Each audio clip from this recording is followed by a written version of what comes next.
Toprex y INEX la voy a hacer fundamentalmente utilizando como herramienta la ayuda visual. Sucede el mismo caso y voy a empezar con Toprex, pantoprazol magnésico. Lo tenemos enfocado particularmente en enfermedad por reflujo gastroesofágica. No quiere decir que no lo podamos promocionar, discutir, hablar, conversar en enfermedad acidopéptica, ¿sí? ¿Cuál es el asunto particular? Número uno, parece mentira, pero es más frecuente la enfermedad por reflujo que la enfermedad acidopéptica. Número uno. Número dos, la enfermedad por reflujo es tributaria de monoterapia. O sea, yo le doy solo Toprex, punto. Y ya. La enfermedad acidopéptica, debido a su importante asociación con el Helicobacter pylori, implica el uso de tratamientos tri o tetrasociados que pueden o no incluir inhibidores de bomba de protones,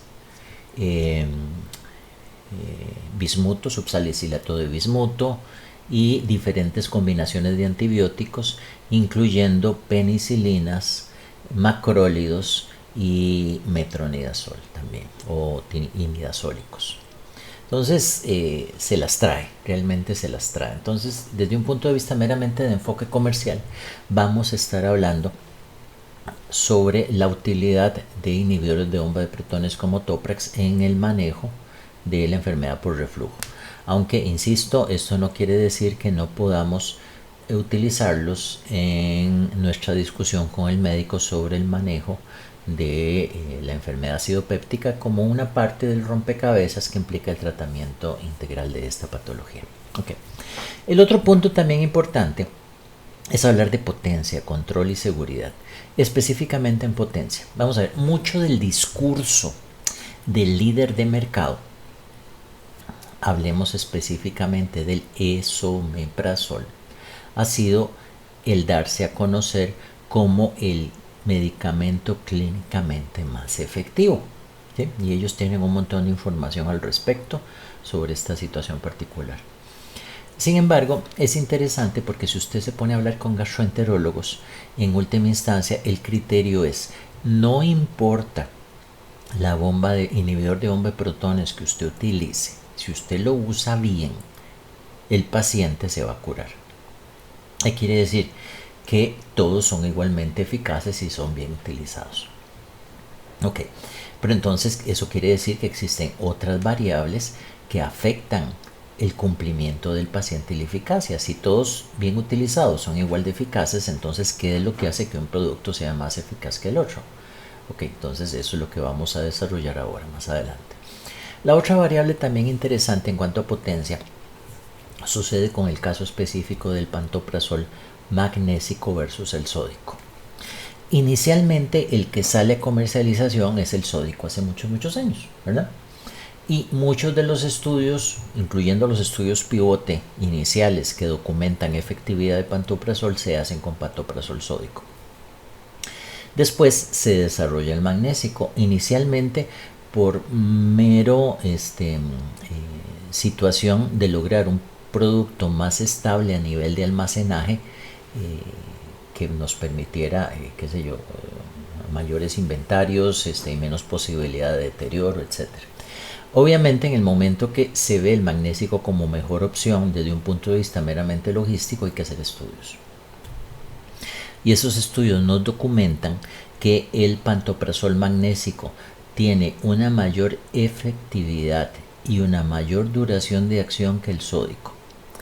Desgraciadamente, cuando usted se pone a ver los estudios de eficacia y particularmente los estudios que la competencia utiliza para decir que el esomeprazol es mejor producto, yo no sé cuáles de esos estudios que toman para compararlo con pantoprazol utilizan el sódico o el magnésico. Entonces ustedes se van a dar cuenta que mucha del cuerpo de la ayuda visual va a estar fundamentado en un estudio particular que sí compara peras con peras y manzanas con manzanas. Pantoprazol magnésico versus esomeprazol magnésico. y entonces ahí vamos a defender nuestra posición que nuestro producto es tan eficaz y potente e incluso más que el esomeprazol. Bien, claro, cuando vamos a hablar de inhibidores de bomba de protones, vamos a hablar particularmente de la forma en que estos medicamentos actúan. Ok, cuando yo voy a hablar de estos medicamentos, pues podría dar muchos detalles sobre la forma en que se produce el ácido, ¿verdad? A nivel gastrointestinal, como el solo hecho de oler un delicioso pastel de chocolate nos hace evocar recuerdos en nuestra mente que nos trasladan a la infancia temprana, cuando en la fiesta de la alegría comíamos chocolate. Entonces ya desde ahí empiezo. Imagínense que ya empecé yo a salivar y ya se empieza a producir este ácido gástrico, ¿verdad? Entonces es una situación compleja. No vamos a hablar de esos detalles, sino que vamos a irnos de una vez a la situación de la bomba de protones. La bomba de protones es interesante porque es inhibida por los inhibidores de bomba de protones en forma general, aunque lo que vamos a determinar aquí es que el pantoprazol tiene una ventaja competitiva desde un punto de vista teórico, en que la unión que se establece en la bomba de protones es muy profunda y hay poca posibilidad de reversión. Esa es una característica que vamos a convertir en beneficio en un momento. Además, bueno, es muy estable, valores de pH neutro, y particularmente la curva de concentración tiempo plasmática es relativamente robusta, especialmente si hablamos del magnésico. Ahorita vamos a ver al respecto. Bien, entonces dicho esto, veamos la imagen ganadora del premio Nobel de la bomba de protones. Podemos ver aquí, esta es la membrana celular y cómo la bomba de protones va desde un lado al otro de la membrana celular, desde la luz del estómago hasta lo profundo del citoplasma de la célula, ¿verdad? Entonces, aquí el concepto interesante es que todos los inhibidores de bomba de protones, y déjenme hacerle un zoom aquí, porque yo creo que vale la pena que veamos con más detalle esta imagen. Todos los inhibidores de bomba de protones se fijan en la posición 813. Ahora, yo quiero que tomen nota que esta posición es relativamente superficial a la luz del estómago. Adicionalmente, cada inhibidor de bomba de protones tiene una unión particular establecida. El omeprazol y su hijo, el esomeprazol, se unen en la posición 892, mientras que el lansoprazol y su hijo, el dexlansoprazol, se unen en la 321. Entonces quiero que vean que si bien son sitios de unión adicionales, tridimensionalmente se definirían por la estructura de la molécula y cómo hacen empate en la 813 y 892 una molécula por su estructura y entre la 813 y 321 la otra molécula por su estructura. Vean que son sitios muy superficiales. Ahora quiero que vean la 822 que está profundamente en la estructura de la bomba de protones. Vean que ahí es donde se une el pantoprazol. Este solo hecho, desde un punto de vista meramente teórico, hace que la fijación del inhibidor de bomba de protones, pantoprazol, sea más estable y permanente a lo largo del tiempo que la de ome y esome y la de lanso y dexlanso. ¿Okay? Entonces eso es fundamental, y si nosotros nos vamos a la descripción particular de la imagen, vemos precisamente esa historia. Si bien todos los inhibidores de bomba de protones se unen en 813, el pantoprazol lo hace en 822 también, que se encuentra profundamente dentro de la bomba. Esto es textual de este artículo. Ahí tenemos las referencias, Morales Filo, y la otra, bueno, no lo leo, pero ahí se puede ver. Ahí después lo tenemos. Esto es textual. Debido a la falta de accesibilidad, esta unión es más difícil de revertir. De hecho, la estabilidad de la unión a la bomba de protones es uno de los factores que afecta la duración de la actividad inhibitoria. Entonces ahí tenemos el primer concepto, característica convertida en beneficio. Pantoprazol le brinda a usted una estabilidad en la unión que le brinda a usted mayor duración de acción a lo largo del tiempo. Okay, ese es el primer concepto importante. Viene el segundo concepto importante, diferencias entre magnesio y sódico. Ahí tenemos de los primeros estudios que se hicieron precisamente para demostrar la igualdad de características y que el cambio de molécula de sódico a magnésica para fines logísticos y de almacenaje no iba a generar problema en el uso real en la vida de punto de vista clínico. Sin embargo, quiero decirles un par de detalles sobre estos estudios. Este estudio es un estudio de no inferioridad. ¿En qué se diferencian los estudios de no inferioridad de los de superioridad? ¿Okay? El estudio de no inferioridad lo que intenta hacer es demostrar que mi producto es tan bueno como el tuyo. ¿Sí? Mientras que si yo hago un estudio de superioridad, precisamente lo que yo busco es demostrar que mi producto es mejor que el tuyo. Entonces se dan cuenta la diferencia. Uno es tan bueno como el otro es mejor que. Claro, cuando se hacen estos estudios, lo que se quería era demostrar que el producto iba a tener las mismas características del punto de vista clínico, aunque yo le cambiara de sódico a magnésico.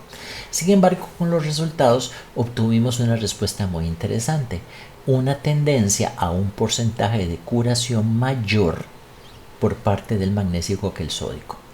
Desgraciadamente, como es un estudio de no inferioridad, son estudios que involucran poca cantidad de gente y lo que buscan precisamente es demostrar eso, la no inferioridad. Si yo hubiera diseñado este estudio como superioridad, precisamente lo que se pretende es enrolar muchísimo mayor cantidad de gente para que las pequeñas diferencias se magnifiquen y yo realmente pueda sacar diferencias estadísticamente significativas.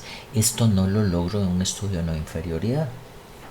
Sin embargo, a pesar de que el estudio se diseña como no inferioridad, pueden ver ustedes la tendencia a la mayor eficacia clínica por parte del pantoprazol magnésico versus el sódico. Ya nadie va a hacer un estudio de superioridad. ¿Por qué? Porque ya no hay patente.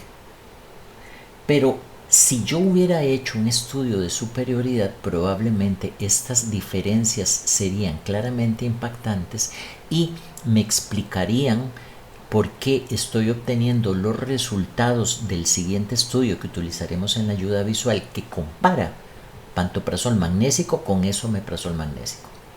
Okay. El otro detalle también relevante es este.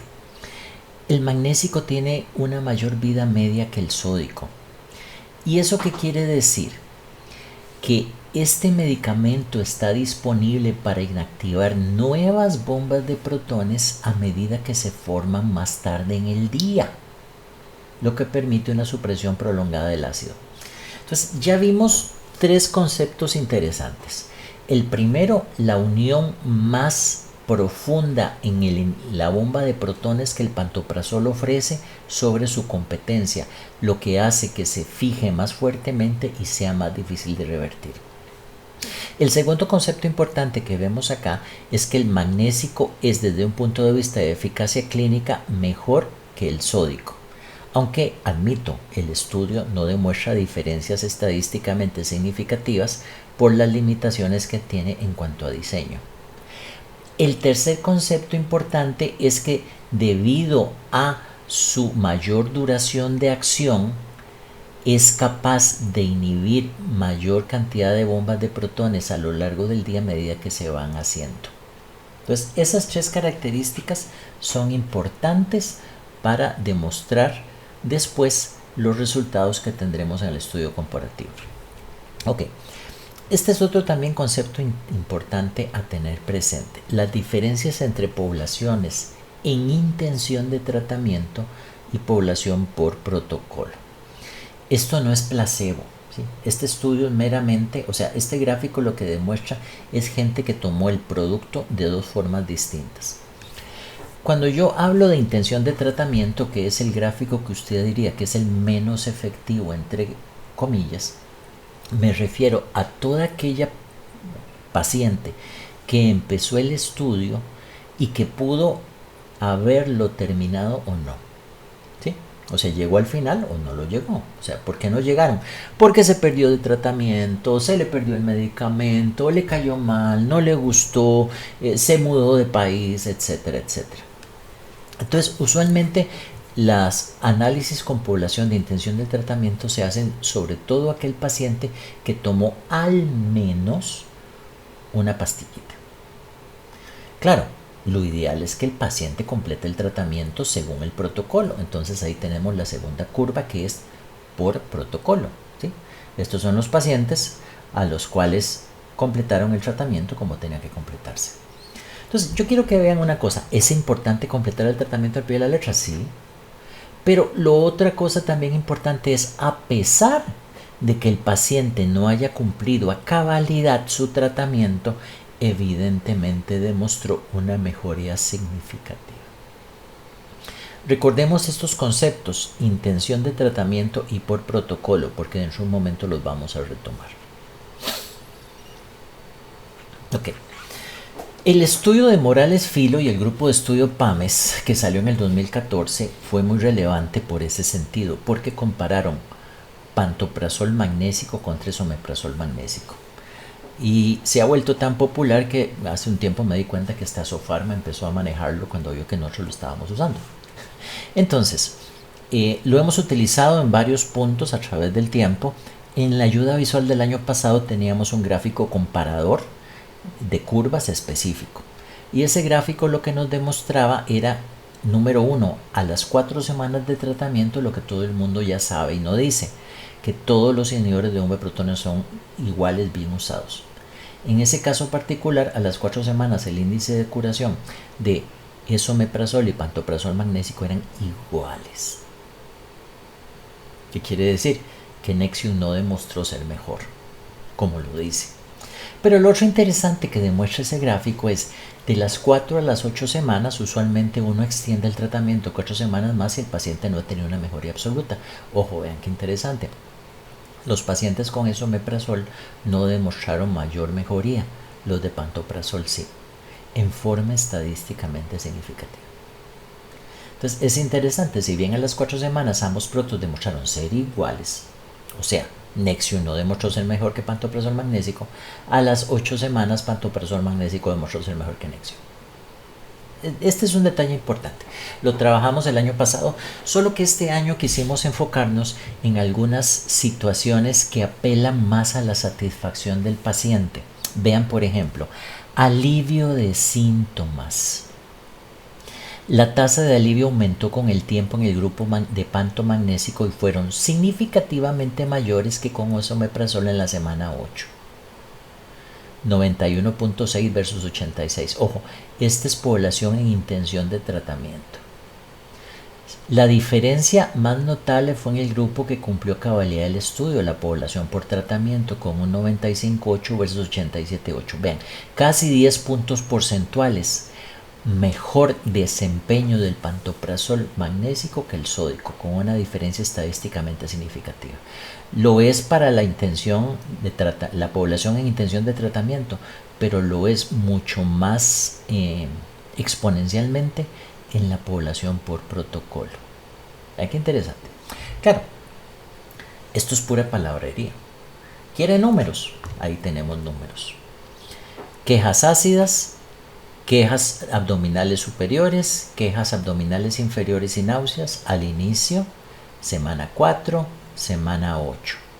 En cuanto a frecuencia y en cuanto a intensidad, se van a dar cuenta que en todos los puntos de comparación, pantoprazol magnésico siempre tuvo un mayor desempeño que el esomeprazol. ¿Okay? Entonces hay gente que quiere ver números, perfecto. Hay gente que le gusta ser más elocuente con el discurso, perfecto, ahí lo tienen. Ahí tenemos otro punto. Esta es otra página que también me gustó mucho.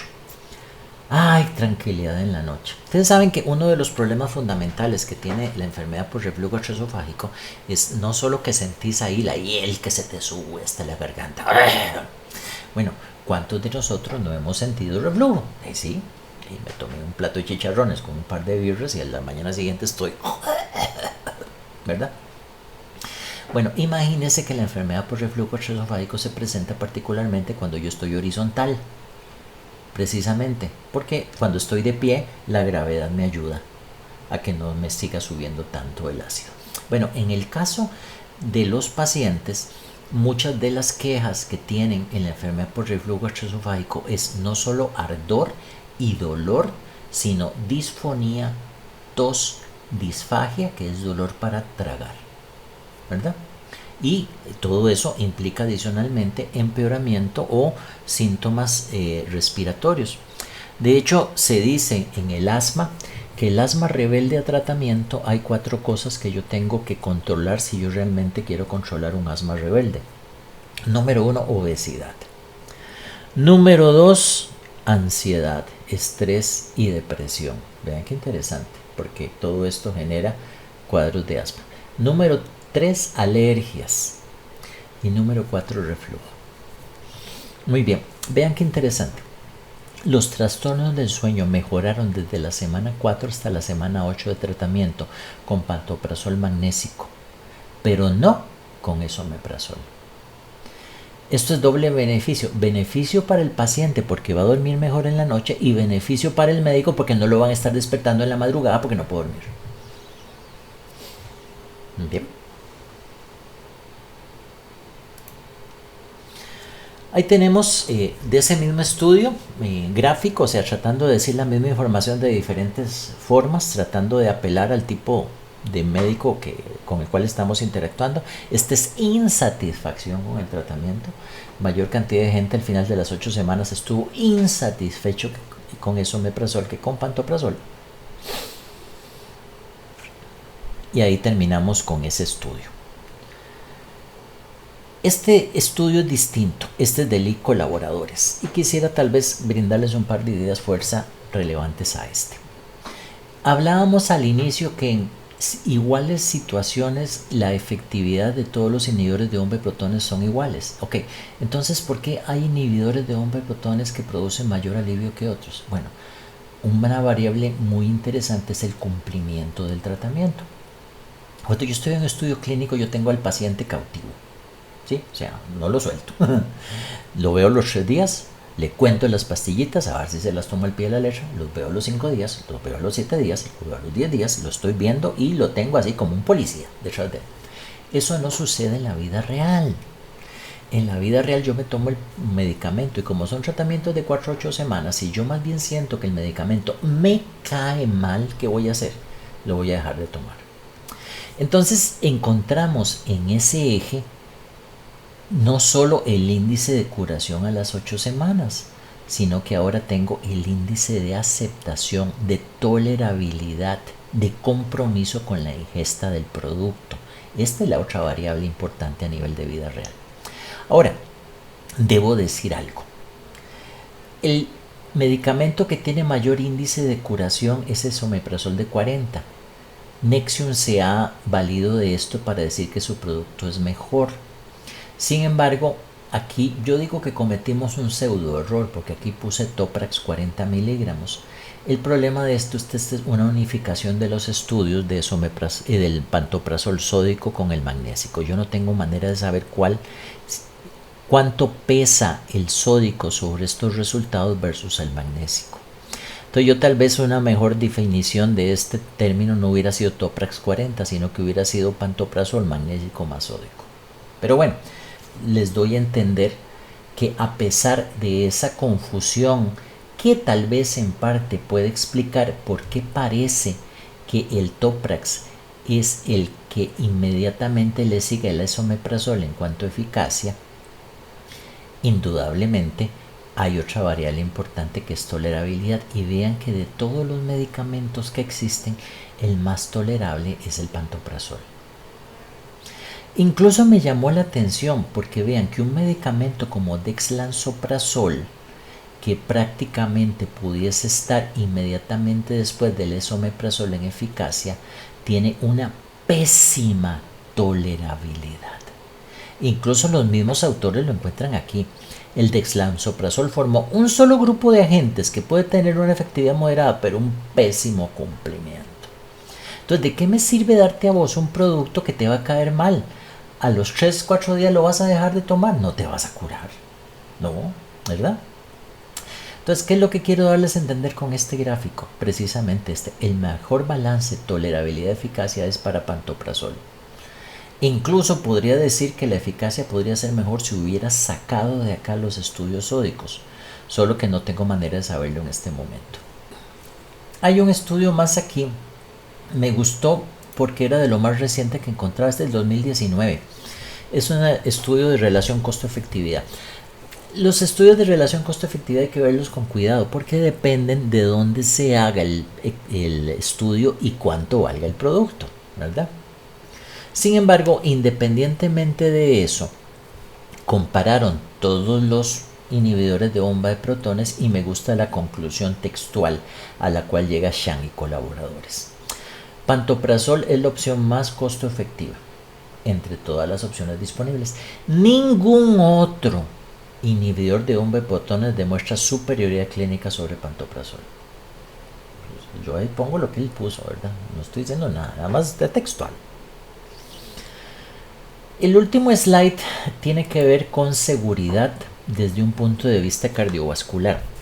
Este gráfico siento que tuvo muy buena acogida, particularmente entre internistas y cardiólogos. ¿Por qué?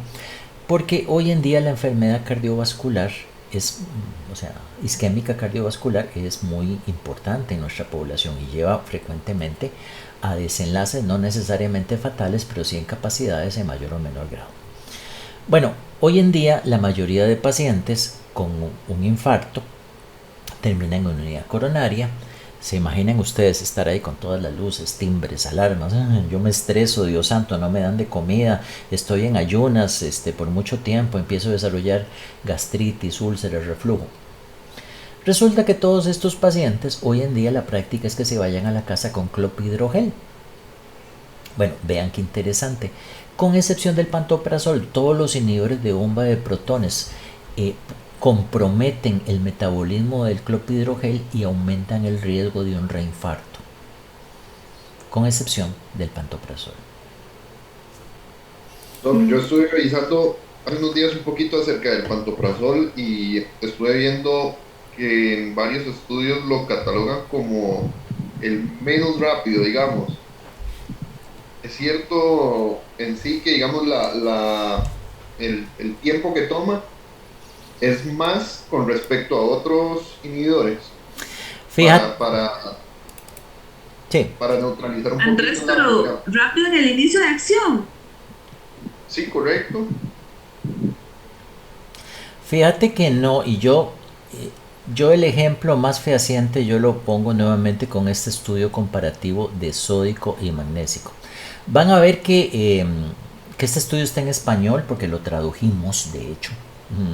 Yo lo traduje porque quise tenerlo presente. Ven acá. Incluso vean qué interesante esto. Al inicio del tratamiento, pantoprazol brinda mayor rapidez de acción. O sea, voy a hacerle zoom. Aquí estoy hablando del magnésico específicamente, porque ese es el problema fundamental. Cuando se hacen los estudios, yo no tengo manera de saber, y ya a estas alturas del juego es muy difícil saber cuál fue sódico y cuál fue magnésico. Pero vean que incluso desde el inicio del tratamiento hay una tendencia a que el pantoprazol magnésico tenga un inicio de acción más rápido. Ojo, una cosa es el alivio de síntomas por el cual yo me tomo el inhibidor de bomba de protones o TC, ¿sí? Como ¿cómo se llama? Gastrolivio o ¿cuál es el otro? La competencia. En fin, los que compra usted en el Walmart, ¿verdad? ¿Por qué? Porque me tomé un plato de chicharrones el día anterior y hoy amanecí con una acidez estomacal del carajo. ¿Okay? La otra cosa es el control de síntomas en una patología crónica como es el reflujo gastroesofágico, donde yo ocupo una neutralización de ácido en forma constante para que se cure el esófago. Claro, el considerar que esto te va a curar, entre comillas, la enfermedad por reflujo gastroesofágico es muy simplista. ¿Por qué? Porque si yo sigo fumando, sigo sedentario, no bajo de peso, sigo comiéndome plato de chicharrones con birras todos los viernes, el fin de semana, y me sigo despertando tarde los sábados y los domingos a las 11 de la mañana, yo voy a volver a caer en enfermedad por reflujo. ¿Sí? Entonces el manejo es un poco más complejo que este. Pero nuevamente veamos este gráfico, es el que me gusta. Vean, en una situación real comparativa de magnésico con magnésico, este es el gráfico que les decía que no está en la ayuda visual, pero que lo usamos el año anterior. Vean el comportamiento de ambos, la rapidez de acción de ambos a lo largo del tiempo en neutralización de sintomatología de reflujo y la evolución particularmente a lo largo de 4 a 8 semanas adicionales. ¿Lo ven acá? Mejor para pantoprazol en forma estadísticamente significativa que para esomeprazol. Entonces yo te respondería así, de esta manera. Perfecto, gracias. Ok. ¿Algo más? No. Bueno, entonces, ya para terminar nos vamos a INAX. Lo dejé de último. Siento que es más sencillo entender el punto de enfermedad por reflujo, de dispepsia funcional, porque ya hablamos ampliamente de lo que son problemas funcionales digestivos, ¿verdad? Lógicamente, el levosulpiride yo incluso puedo utilizarlo como un antiemético que no da sueño si fuera el caso, ¿verdad? Pero nos vamos a enfocar en el término de dispepsia funcional, a pesar de que incluso llegamos a ver que el levosulpiride y en general cualquier protinético puede incluso ser de utilidad en el manejo del síndrome de intestino irritable, porque quiero centrarme en la naturaleza de esta patología. No voy a dar muchos detalles sobre el funcionamiento del sistema nervioso entérico, como ya lo vimos antes. Valga la pena decir nuevamente que la dispepsia funcional es un desorden crónico que puede estar caracterizado por ardor o dolor epigástrico, ¿sí? Lo cual nos pone en conflicto, ¿no? En enredo, en confusión con una enfermedad acidopéptica tipo gastritis. Vean qué interesante, ¿verdad? No necesariamente con una enfermedad de reflujo gastroesofágico, porque en teoría la dispepsia funcional, si yo hago una buena historia clínica, yo me daré cuenta que en la enfermedad por reflujo el paciente tiene disfonía, le duele la garganta, tiene tos. Estas son cosas que no se aplican a la dispepsia funcional, donde la dispepsia funcional es fundamentalmente dolor en la boca del estómago, malestar en un grupo de pacientes.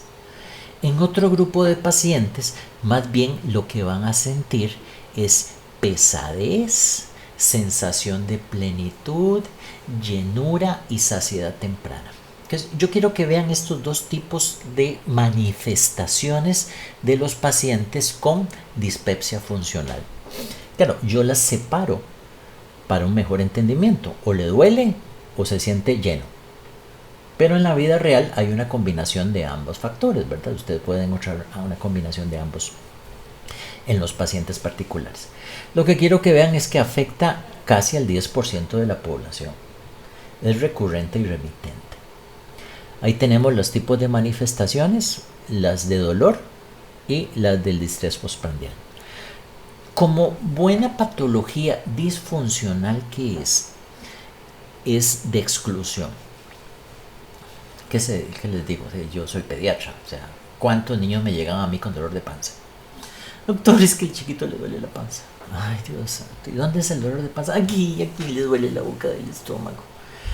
Ok, bueno, vamos a ver. Entonces había que hacerle todo. Había que hacerle exámenes de heces, había que hacerle ultrasonido de abdomen, había que hacerle examen de función renal, función hepática, hemograma, o sea, todo lo habido por haber. Y al final, ¿qué salía? Nada, no salía nada. Claro, uno al final, después de estar viendo al papá por tanto tiempo, uno se da cuenta. Hijo, ¿qué cantidad de embrollos debe tener esta familia? Agresión intradomiciliar, conflictos familiares, bullying en el niño en la escuela y en su inocente desarrollo psicológico, esa era la forma en que el niño somatizaba y pedía auxilio. Bueno, desgraciadamente lo mismo sucede con los trastornos disfuncionales, ¿verdad? Hay algo malo que está funcionando ahí. Fundamentalmente la dispepsia funcional se asocia, como lo vimos inicialmente, a una combinación de efectos donde la dopamina y la serotonina tienen que ver mucho. Dopamina porque tal vez dentro de todo el espectro de funcionamiento del esófago es el que mayor implicación tiene en motilidad, y serotonina nuevamente porque es la que está involucrada más importantemente en percepción de dolor cuando hablamos a este nivel, ¿verdad? Desgraciadamente yo no tengo el recurso a nivel de medicina primaria, atención primaria, de mandarle una gastroscopía a todo el mundo. No puedo. O sea, las citas en la caja están como a 750 años. Y el otro detalle también relevante es que el diagnóstico fundamental, sobre todo para hacer diferencia entre un síndrome entre dispepsia funcional y enfermedad por reflujo, es una pH-metría. Y aquí en Costa Rica no sé, a menos que sea en el gastrocentro ahí en Escazú, no sé de ningún otro lugar donde tal vez tengan una pH-metría, y ni se me ocurre cuánto pueden cobrar por hacerlo. Entonces la mayoría de gente va a salir con tratamiento empírico que va a incluir usualmente un inhibidor de bomba de protones y un prokinético, como lo vamos a ver dentro de un rato. ¿Okay? El otro detalle también relevante es esto: la mayoría de medicamentos para su manejo no demuestran diferencia de efecto entre pacientes con vaciamiento gástrico alterado y vaciamiento normal. Bueno, la primera parte de este slide es de historia de la medicina. Los agonistas de la motilina son fundamentalmente los macrólidos. Entonces hubo una época donde las únicas opciones que yo tenía era dar eritromicina para mejorar el tránsito gástrico. Claro, por un lado mejoraba el vaciamiento gastrointestinal, pero por otro le daba una gastritis del carajo, ¿verdad? Entonces empeoraba el dolor. Mientras que otros medicamentos como el cisapride más bien podían mejorar el dolor, pero enlentecerme el vaciamiento gastrointestinal. Es complicado el asunto en este aspecto. Entonces ahí es donde vemos la capacidad del levosulpiride de dar un tratamiento o un abordaje integral al respecto, porque al igual que hablábamos con bromuro de tilonio con su doble mecanismo de acción, bloqueo de calcio presináptico como postsináptico, vean que el levosulpiride también vamos a hablar de un doble mecanismo de acción. Le hace a receptores dopaminérgicos en la musculatura lisa gastrointestinal, lo cual mejora el tránsito gastrointestinal, y le hace a receptores serotoninérgicos en el plexo mientérico, lo cual alivia el dolor. ¿Por qué?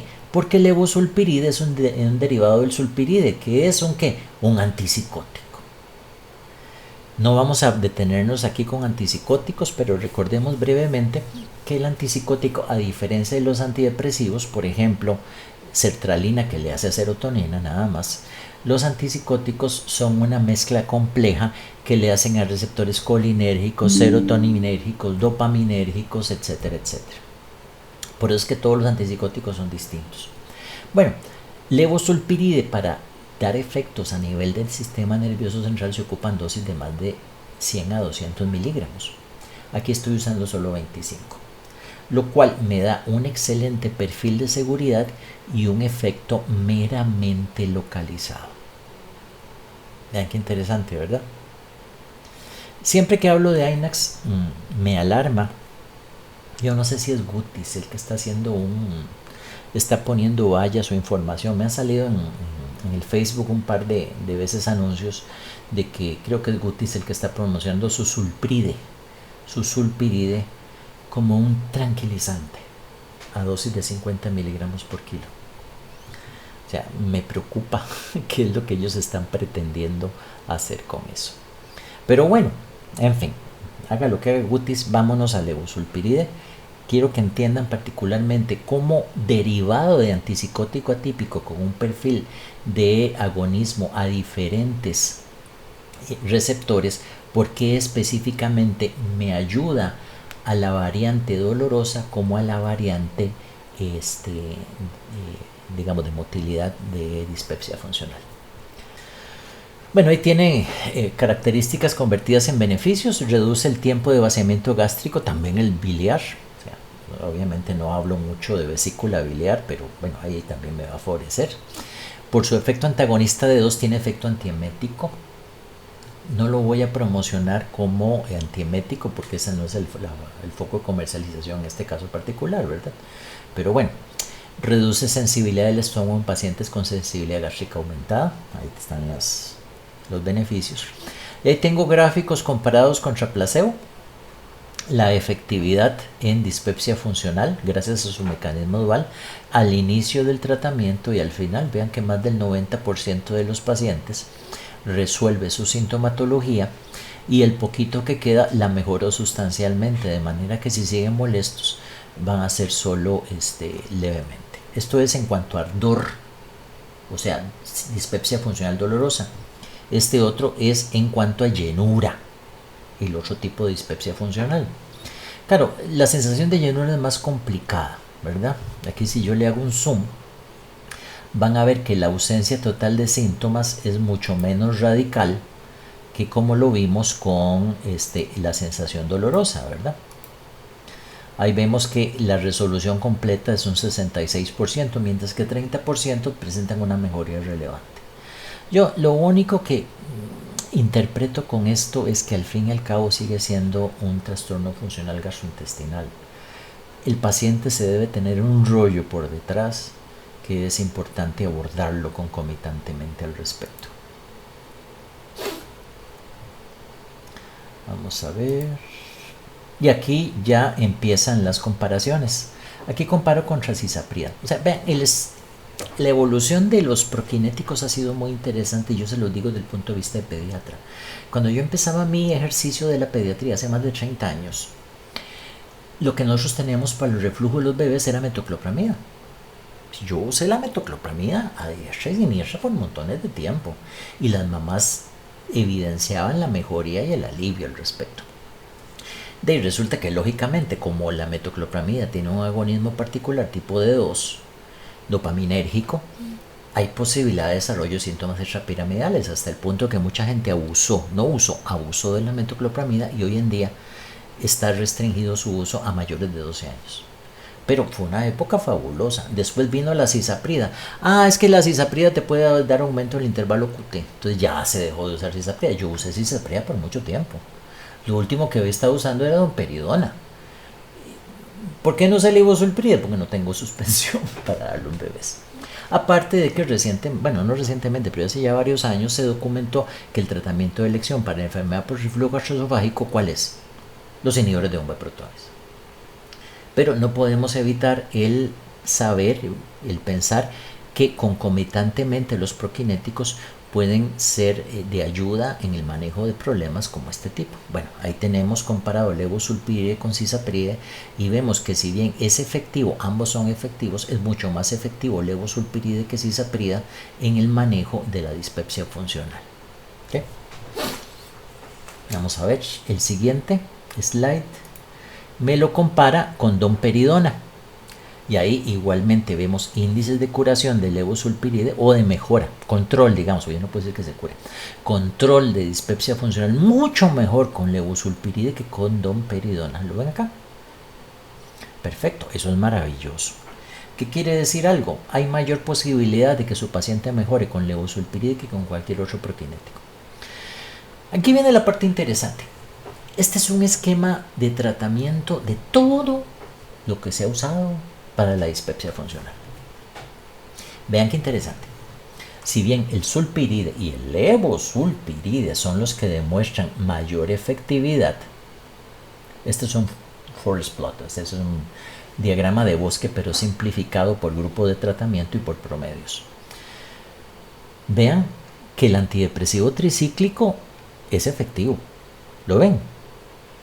Mirtazapina es efectiva. Claro, ahí sí me da un intervalo de duda estadística donde hay un grupo de pacientes que favorece el tratamiento, pero vean, antagonistas de receptores H2, famotidina, cimetidina, ranitidina, vean, inhibidores de bomba de protones a dosis comunes, pantoprazol, domperidona, ahí me da duda estadística, inhibidor de bomba de protones a dosis bajas, etcétera, etcétera, etcétera. Vean todo eso.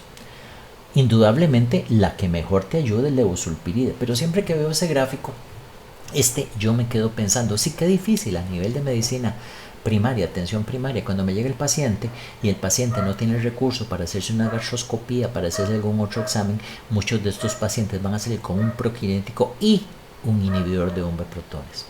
De hecho, yo cuando me llegaban los chiquitillos con dolor de panza, ustedes saben lo que hacía yo les mandaba famotidina, no, sí, que es lo que tenía la caja en aquel momento. ¿Por qué les mandaba famotidina a pesar de que ya se podría considerar arcaica? Porque lo tiene la caja, buena, bonita y barata, y me permitía a mí hacer una prueba terapéutica. El problema de los antagonistas receptores H2, número uno, su perfil de seguridad en comparación con los inhibidores de bomba de protones. Y número dos, es su efecto que va disminuyendo después de 3 meses. Entonces no es un tratamiento que yo puedo usar a largo plazo y por eso también fueron desplazados por los inhibidores de bomba de protones. Pero en forma general, cuando me llegaba un chiquitillo con dolor de panza y tenía más de 12 años, yo sí le podía mandar metoclopramida de la caja y le podía mandar también famotidina para ver si había sobre todo respuesta terapéutica. Si el paciente mejoraba, después lo cambiaba a un inhibidor de bomba de protones porque había mucha posibilidad de que tuviera enfermedad por reflujo. Pero si no mejoraba, yo me quedaba con el diagnóstico de dispepsia funcional. ¿Por qué? Porque era un dolor que me lo aceptaran en el de niños para hacerle una gastroscopía. En fin, o sea, yo lo que les quiero es nada más decir lo que uno se enfrenta en la vida real y todo el universo de situaciones que pueden haber en la dispepsia funcional. Aquí tenemos seguridad. Vean qué interesante, comparado a Meto y Dompe, Levo incluso tiene un mejor perfil de seguridad que placebo. Eso me gusta a mí mucho, realmente. Me motiva a utilizarla. Y chan chan, eso es todo. Okay. ¿Dudas, preguntas, comentarios? No, yo solo tengo una duda con el tema de las dosificaciones. Es que sí, en los visuales no viene ninguno. Pero tienes la razón. que me queda más duda es la de Toprax. Sí. Ese se puede utilizar a cualquier hora del día, ¿verdad? Sí, sí. Ahora, yo personalmente me gusta tomarlo más en la noche. Ahora. Okay. ¿Por qué?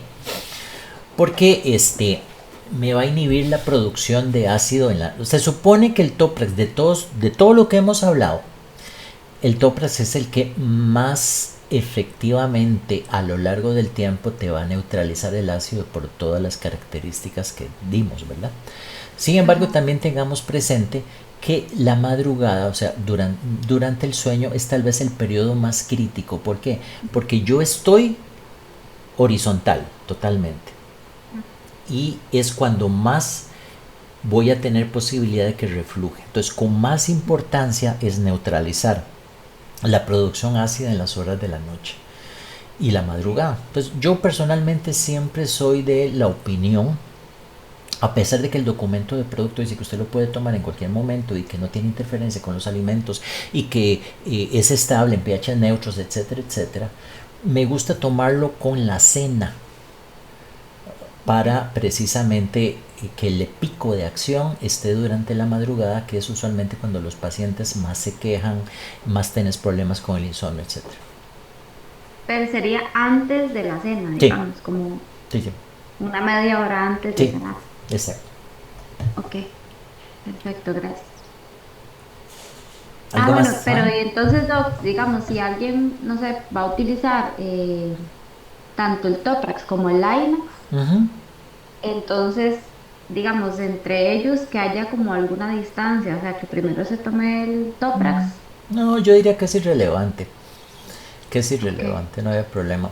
Siempre y cuando tener presente que el Linux va a ser 3 veces al día, ¿verdad? Ujú. Eso sí es Ok, importante. perfecto. Uh-huh. ¿Algo más? ¿Todo bien? Doctor, Ok. ¿qué tan alta es la incidencia de galactorrea y de ginecomastia con levosulpiride? Bueno, fíjate que estuvimos revisando al propósito hace un tiempo y se puede ver en 1 o 2% de la población que está tomando el producto. Es muy baja porque la dosis es muy baja, 25 miligramos, pero el efecto siempre existe, ¿verdad? La posibilidad. Y yo te lo diría no solo con levosulpiride, sino con cualquier agonista de 2, particular metoclopramida. Incluso hay gente que dice que la posibilidad de desarrollar galactorrea con metoclopramida es mucho mayor que con levosulpiride, pero siempre existe particularmente el asunto al respecto. Entonces sí, tenerlo presente, es baja, pero siempre existe.